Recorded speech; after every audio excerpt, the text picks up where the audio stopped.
Olá! Nós vamos continuar os nossos estudos em gases, falando sobre a mistura de gases. Está lá na atividade 4, na frente 3. Nós já tínhamos falado antes sobre a equação geral e a equação dos gases ideais. Então, na equação geral, a gente tinha lá pressão inicial, volume inicial, temperatura inicial, e isso era igual à pressão final, o volume final, a temperatura final. Isso desde que eu mantivesse a mesma quantidade, o mesmo número de mols. Isso é a equação geral, eu poderia ter todas as variantes, ou eu também poderia ter alguns fixos. Então, eu poderia ter uma transformação isotérmica, se a temperatura fosse constante, isobárica, se a pressão fosse constante, ou isovolumétrica, se o volume fosse constante. Isso era a equação geral. Nós também estudamos a equação dos gases ideais, PV, nRT. Então, pressão vezes volume igual ao número de mols vezes a constante dos gases vezes a temperatura. Nesse caso, eu teria que saber qual é o gás para poder calcular a quantidade em mol. O que nós vamos ver agora é a mistura dos gases. Então, o que eu vou ter? Eu vou ter 2 ou mais gases misturados e o meu objetivo vai ser calcular a pressão ou o volume desses gases. Então, aqui, por exemplo, eu tenho o primeiro gás. Esse primeiro gás tem a sua própria pressão, o seu próprio volume, como está aqui. Eu tenho um segundo gás, também com pressão e volume definidos. O que acontece, então, se eu misturar esses gases? Misturo os gases e aí eu vou ter uma pressão final, um volume final, uma temperatura final. E aí, no final, isso vai funcionar como se fosse um único gás. Então, independente deles, né, de quais eles forem, o que eu preciso saber? Pressão, volume, temperatura e o número total de mols deste gás.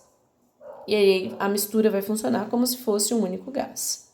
Então a gente pode dizer que para os dois, a gente também vai poder estabelecer a mesma coisa. No caso da equação ideal, dos gases ideais, eu tenho o quê? O número total de moléculas de mols dos gases. No caso da equação geral, eu vou ter a soma das variáveis de cada um deles. Pressão, volume e temperatura do primeiro, pressão, volume e temperatura do segundo. Então, aqui no primeiro exercício, para a gente pensar, considerar então que a gente tem uma mistura entre os gases metano e etano, meio mol de metano, 1,5 mol de etano. Recipiente de 30 litros, pressão de 300 Kelvin. Temperatura de 300 Kelvin. O que eu quero é calcular a pressão total, então, em atmosfera. O que eu vou fazer? Eu vou admitir a soma dos gases. Então, se tem meio mol de um com 1,5 do outro, significa que no total eu vou ter 2 mols de gases. Então, PV-nRT, a pressão é o que eu quero calcular, o volume é 30, o número total de mols, 2, a constante dos gases e a temperatura sempre em Kelvin. E aqui o volume que já tinha passado antes. Então, o meu objetivo é calcular a pressão. Eu admito 2 como número total de gases, de mol de gases, e a pressão vai ser 1,64 atmosfera, a pressão dessa mistura. Segundo exercício. Então, se eu tiver 2 gases perfeitos, e aqui perfeito significa gás ideal, né? Significa que não tenha atração entre as moléculas, todas aquelas coisas do gás ideal. Então, 2 gases perfeitos estão em recipientes diferentes. O primeiro gás, ele ocupa o volume, então, de 2 litros, a pressão de 4 atmosferas e 127 graus Celsius. Então, isso é para o primeiro gás.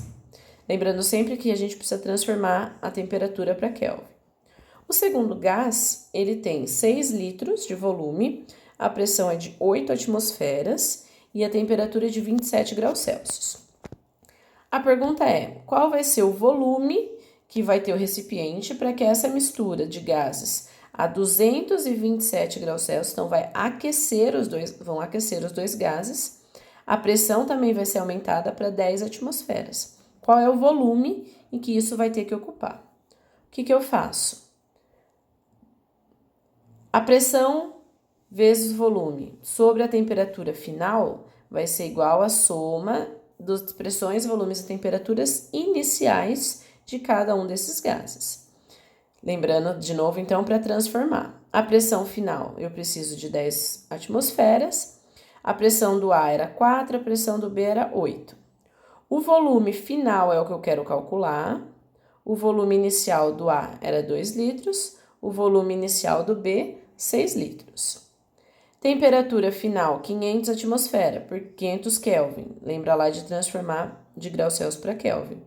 A do A, 400 Kelvin, e a do B, 300 Kelvin. Então, eu preciso calcular o volume final. Aí, aqui ele faz uma simplificação da quantidade de zeros, simplifica as frações também, para poder ficar mais fácil. 2V vai ser igual a 2 mais 16. V, 18 sobre 2, então significa que o volume final, para que atinja 10 atmosferas a 227 graus Celsius, o volume final do recipiente precisa ser de 9 litros. Para eu determinar a pressão parcial de um gás. Então, se eu tenho uma mistura, cada um dos componentes vai exercer uma certa pressão. Para eu calcular a pressão de cada um exerce sobre esse sistema todo, eu posso somar as pressões parciais para poder chegar na pressão total. Isso é chamado de lei de Dalton. A pressão total de um sistema é a soma das pressões individuais, pressões parciais de cada um dos volumes gasosos. Então, isso tanto para as equações lá dos gases ideais, quanto para as equações dos gases, para a equação geral dos gases. Então, a soma das pressões parciais vai ser igual à pressão total. Então, no primeiro exercício, uma mistura gasosa formada por 4 mols de hélio, 1 mol de monóxido de carbono. Então, eu tenho 5 mols no total. Sabendo que a pressão total, então, é 100 kPa, o volume é de 125 litros. Para cada gás, qual é a fração em mols? Então, primeira coisa, fração molar é o quê? A fração é o X, né? A gente representa por X. Vai ser a quantidade de mols daquele gás que eu quero sobre a quantidade total de gás, de mol de gases. Então, se nesse caso ele está pedindo lá a fração molar do hélio. Então, vai ser o número de mols do hélio sobre o número de mols total. O número de mols do hélio é 4, como está ali no exercício, sobre 5. Por que 5? Porque 5 é a soma total do número de mols dos dois gases juntos. Então, 4 por 5, 0,80 para o hélio, 1 por 5, 0,20 para o monóxido de carbono. Isso ajuda a gente a calcular a pressão parcial de cada um dos gases. Por quê?